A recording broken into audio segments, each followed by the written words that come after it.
be back in Iowa this evening. You know, since I launched my candidacy for the presidency last Monday, I have answered a total of 372 on-the-record questions. Hillary Clinton has answered 8 since April 12th. Now, I've gotten some interesting questions. For example, is a hot dog a sandwich? Or, am I criticizing Hillary Clinton because I'm a woman?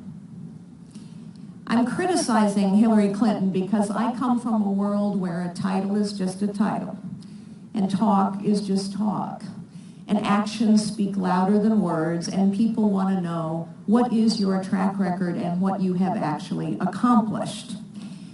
So if Hillary Clinton is going to run for presidency of the United States, she is going to have to answer some questions, and we are going to have a nominee who has the courage to ask her those questions.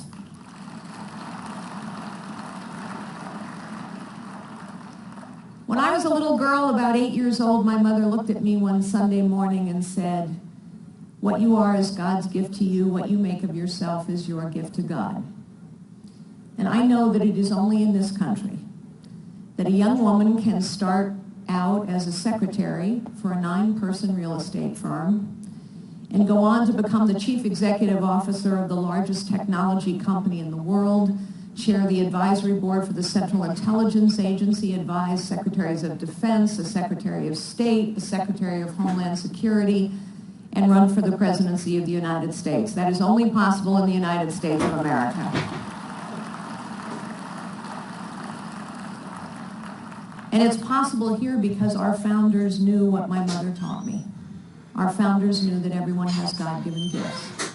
They knew that everyone has potential. And they founded a nation on the idea that here, everyone has the right to fulfill their potential. That's what they meant by life, liberty, and the pursuit of happiness. And the right to fulfill your potential, they believed, came from God and should not be taken away by man or government. A visionary idea that has made more things more possible for more people from more places than anywhere else on the planet and at any other time in human history. And yet, yes, you can applaud. And yet, as I have traveled around this nation over the last decade, talking to all kinds of people about all kinds of issues, I have sensed a deep disquiet. It is not partisan. It is not political, but people are disquieted because they fear we are losing something. And I think what people fear we are losing is the sense of limitless possibility that has always defined this nation. We always knew that if something were worth doing, we as a nation would do it. If something were hard to do, even better, we would figure out how to do it. We knew our lives were filled with possibilities because of our God-given gifts, and we had faith that our children's and our grandchildren's lives would be filled with even greater possibilities. And yet people don't believe that anymore. And when we lose the sense of limitless possibility that has always defined this nation, we lose the core of who we are. The truth is the potential of this nation is being crushed by a government that is so big, so powerful, so costly, and so complex that only the big, the powerful, the wealthy, and the well-connected can handle it.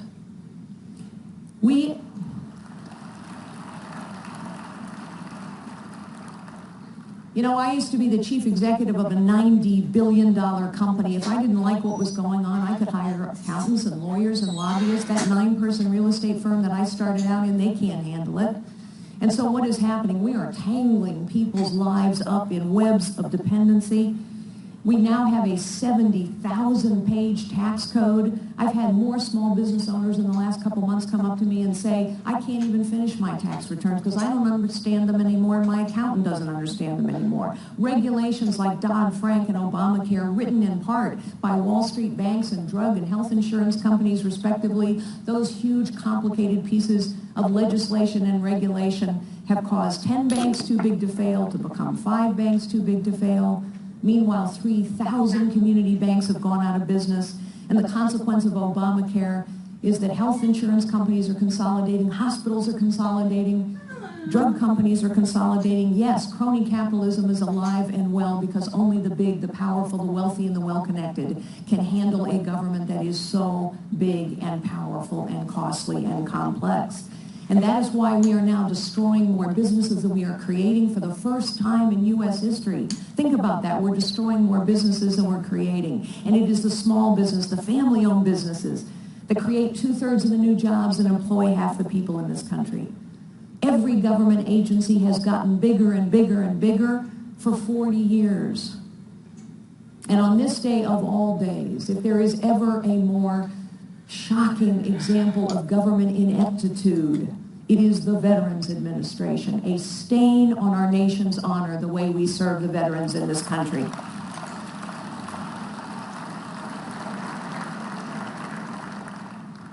A lot of these problems have been going on for a very long time.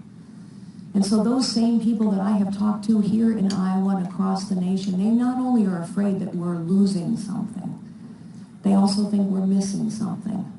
And what they think we're missing is leadership. Leadership is very different from management. Managers are people who do the best they can within the status quo. They tinker around the edges of a problem. They don't challenge the system, they work within the system. But you see, it is a leader's job to challenge the system. It is a leader's job to change the order of things for the better. And the highest calling of leadership is to unlock potential in others. We need leadership in the White House now that will unlock the potential of this great nation by changing the order of things in Washington, D.C. and challenging the status quo.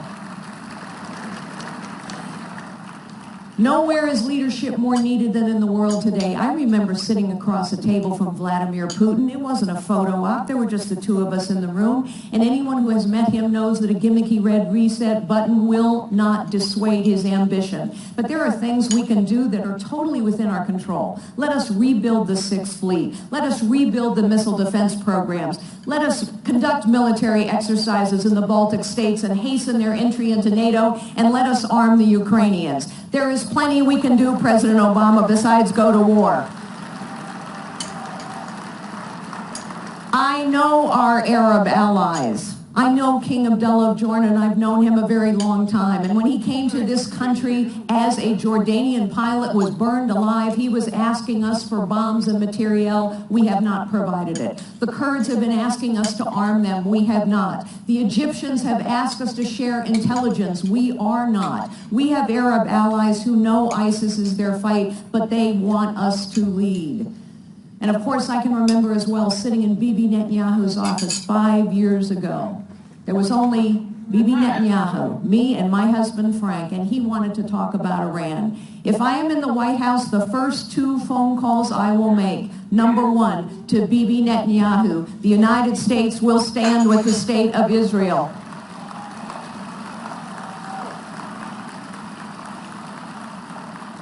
And number 2, to the supreme leader of Iran. He might not take the phone call, but he would get the message. Until and unless you are willing to open up every single nuclear facility to full and unfettered inspections, we will exact the most crushing financial penalties we can and make it very difficult for you to move money around the financial system, which we can do on our own. We don't need anyone else's permission. And let's not confuse ourselves. China and Russia are not sitting on our side of the table in terms of negotiations with Iran. Every single one of the things that I just mentioned is in our control. I mentioned that I've been asked a couple of interesting questions. One of the most interesting came several weeks ago on national television. I was asked whether a woman's hormones prevent her from serving in the Oval Office. Okay, ladies, this is a test. Can anyone think of a single instance in which a man's judgment was clouded by his hormones? Anyone? Including in the Oval Office.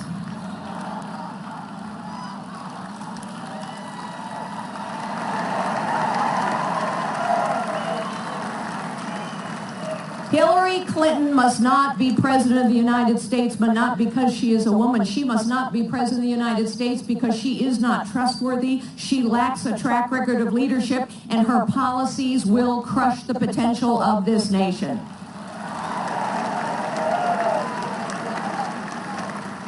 Ladies and gentlemen, when I think about the vision of this country, I think